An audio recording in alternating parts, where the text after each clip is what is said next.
Bom dia. Já está ali?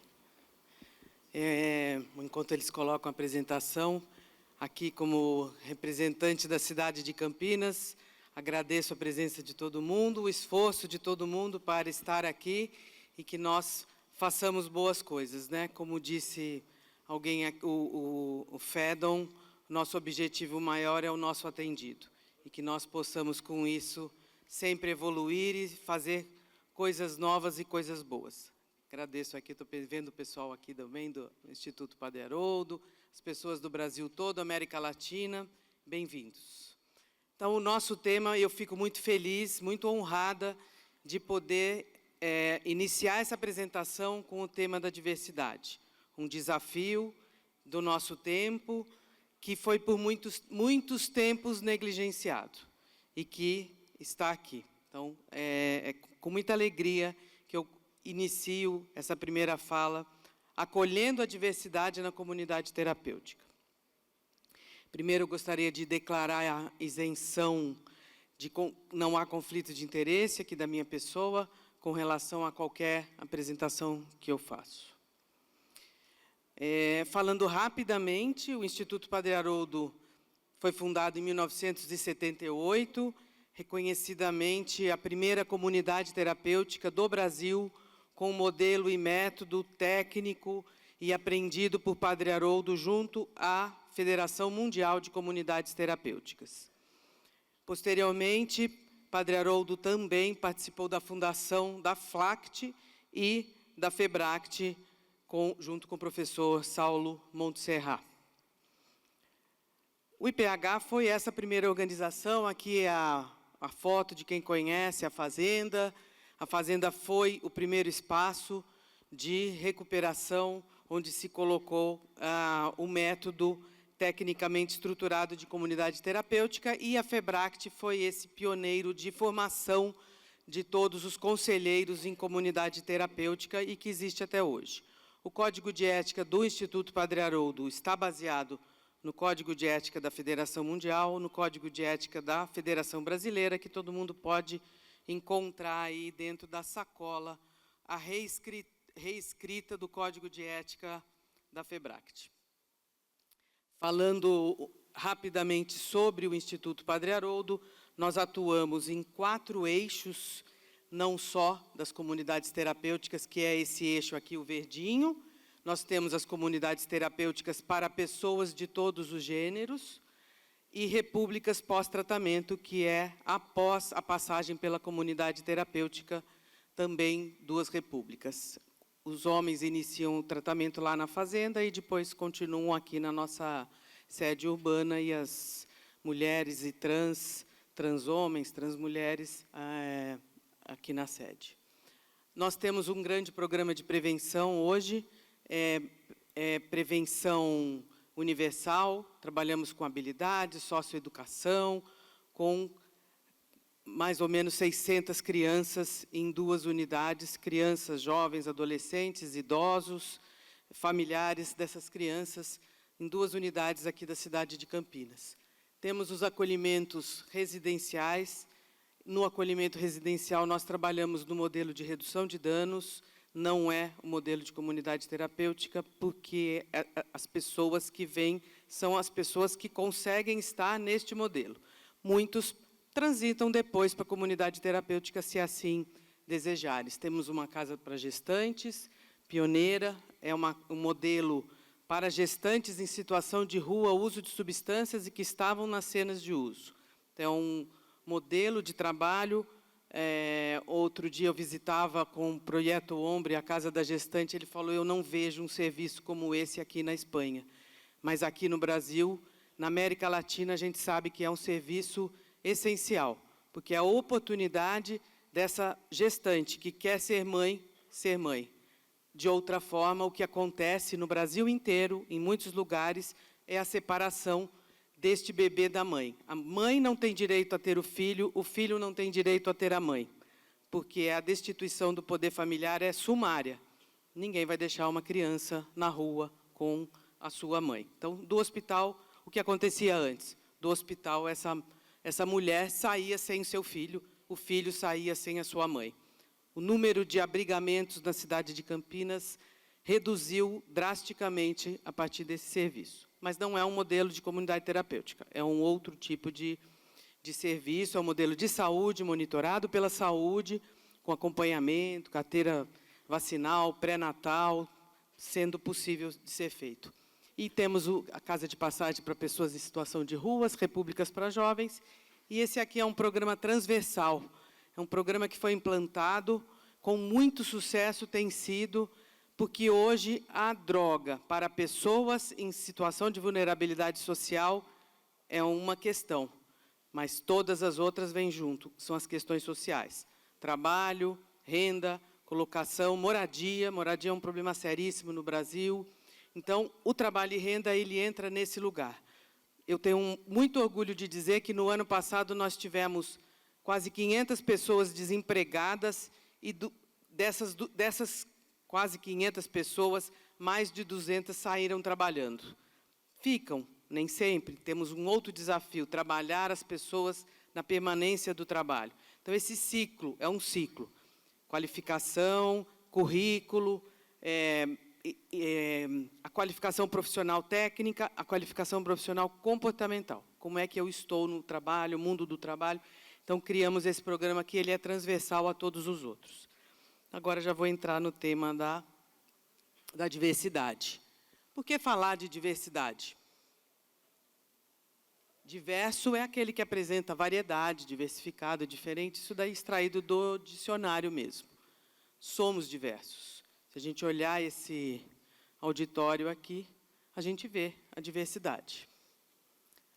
E eu vou falar um pouquinho desses temas, aspectos legais, socioculturais, conceitos, um pouquinho de política pública, o TUS, que é o nome que a gente usa no Brasil, transtorno por uso de substância, que sempre a gente se debate, as dependências, o transtorno, as adicções, o transtorno por uso de substância, como está descrito nos manuais de medicina.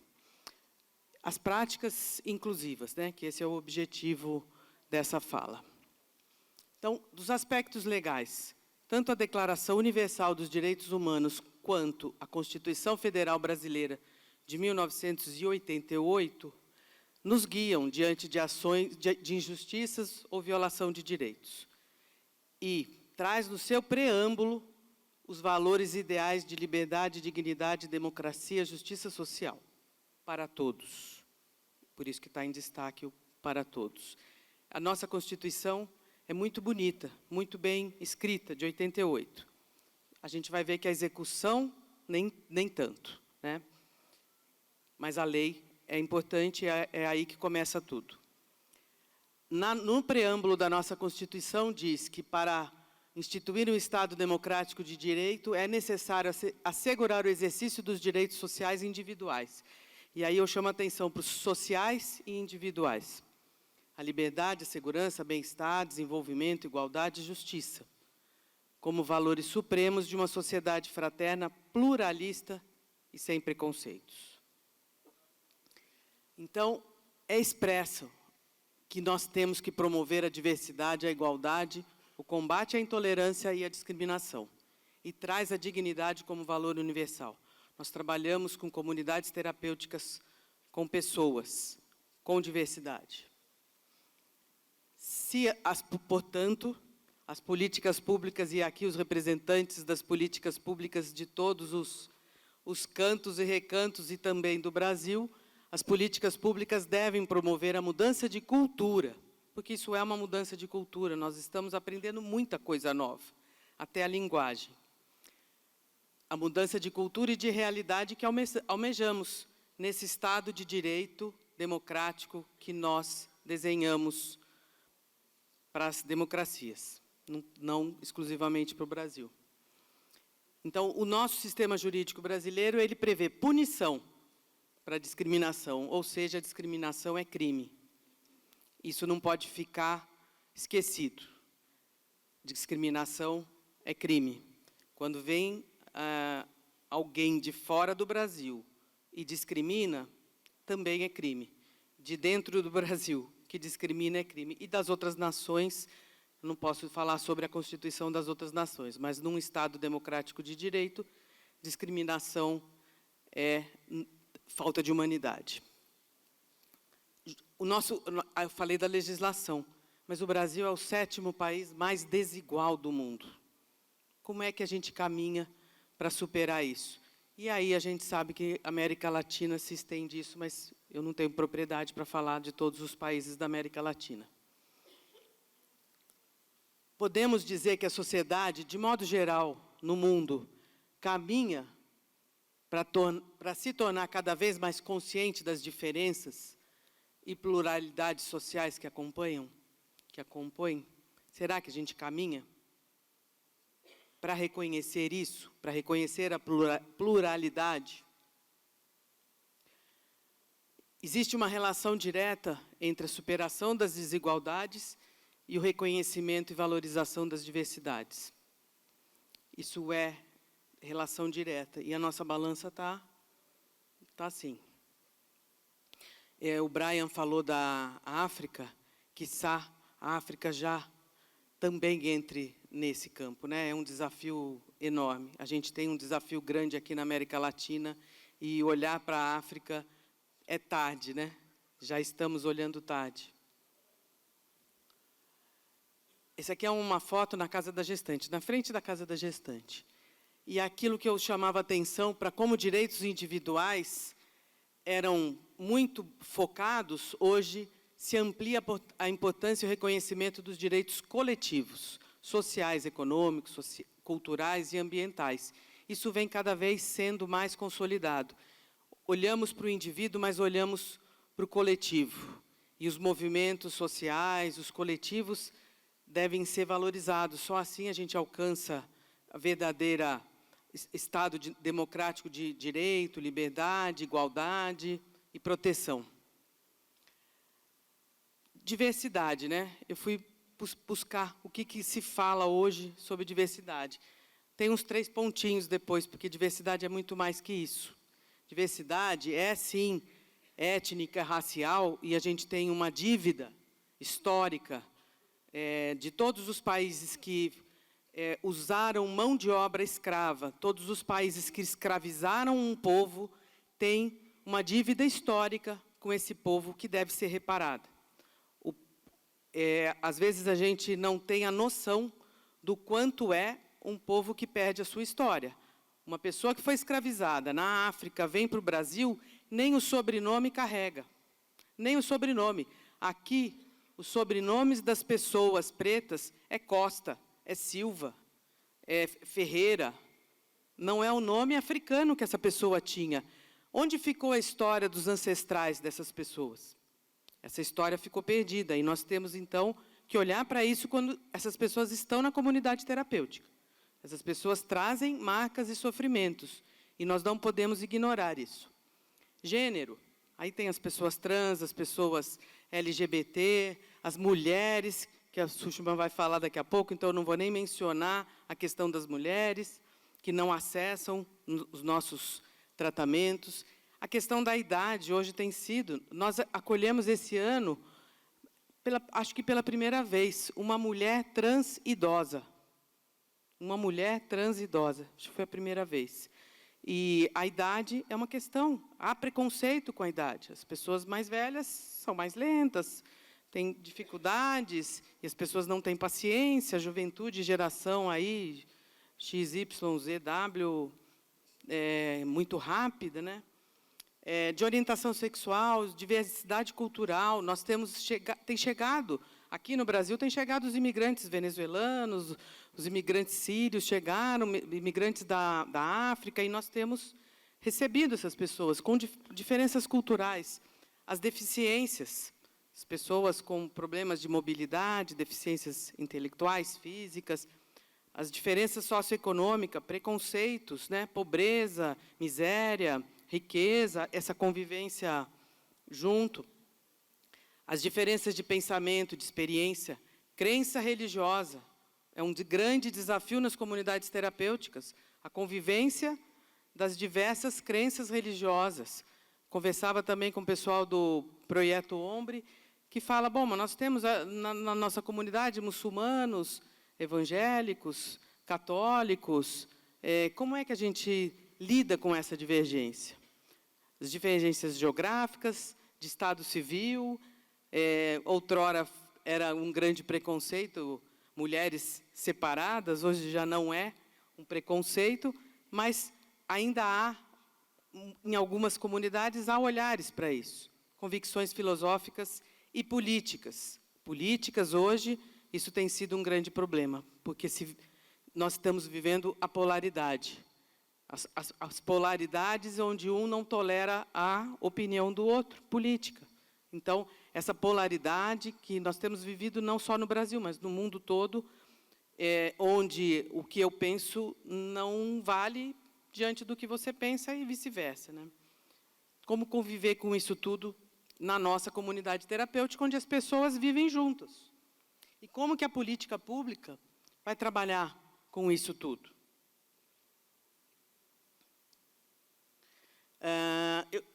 Isso aqui era para estar no slide anterior, mas eu não consegui mexer.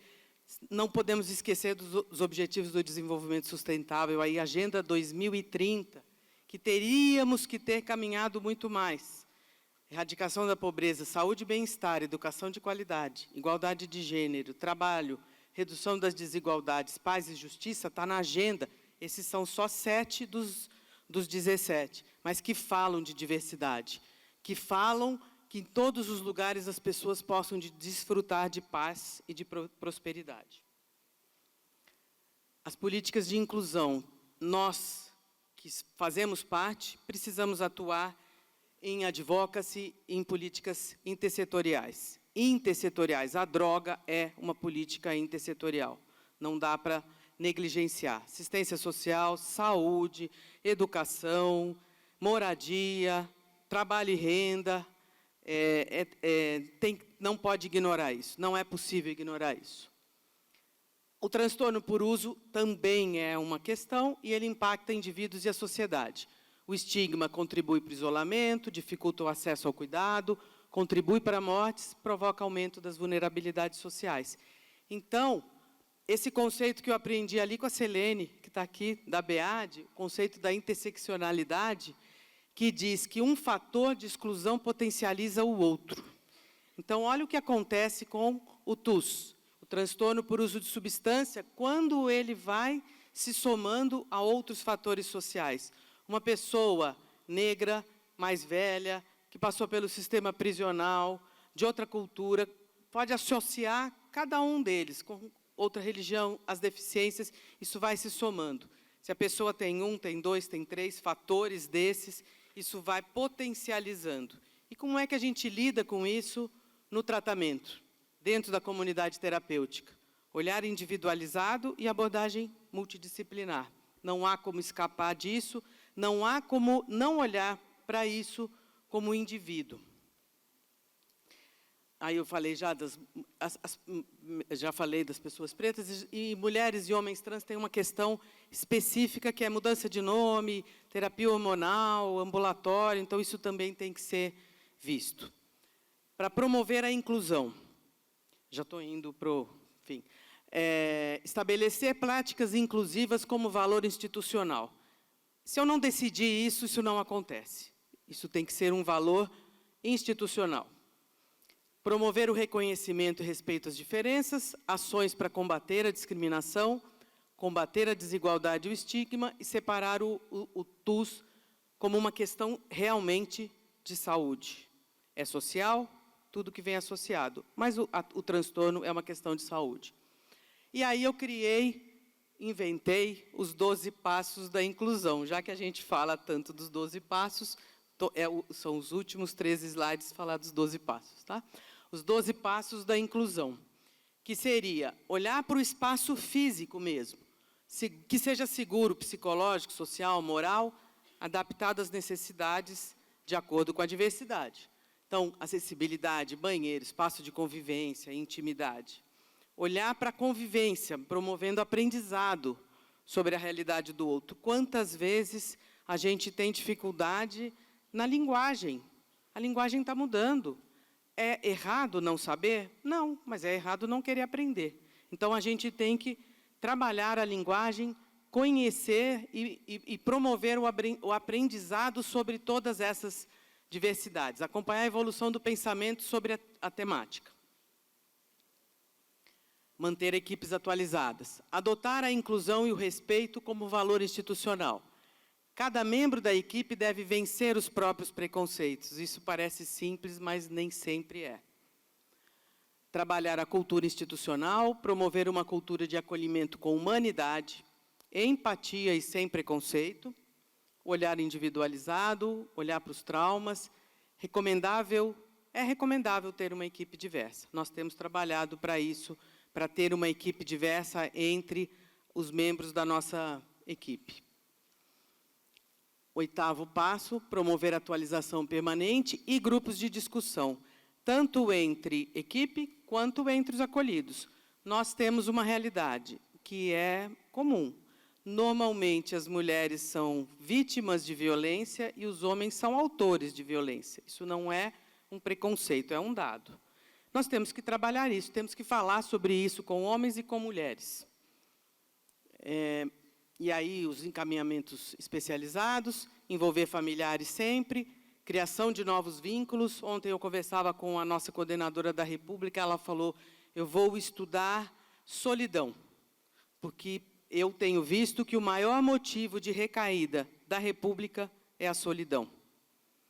Então, a pessoa passa por todo o tratamento, vai para a República, e a hora que ela sai, ela se sente sozinha.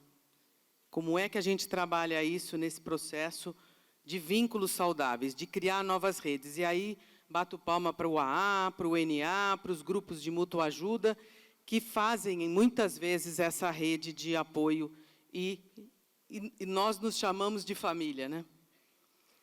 A abordagem multidisciplinar é fundamental, então, inclusão de arte, terapias corporais, abordagem biopsicossocial e espiritual, trabalho e renda. Gente, era isso.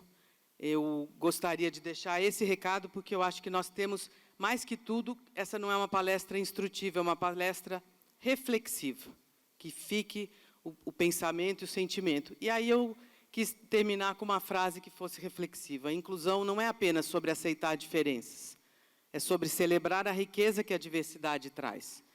Só vai acontecer quando a sociedade entender que todos merecemos o direito de ter as mesmas oportunidades. E a palavrinha do Padre Haroldo, a fala do Padre Haroldo, medo de nada, só amor. Obrigada.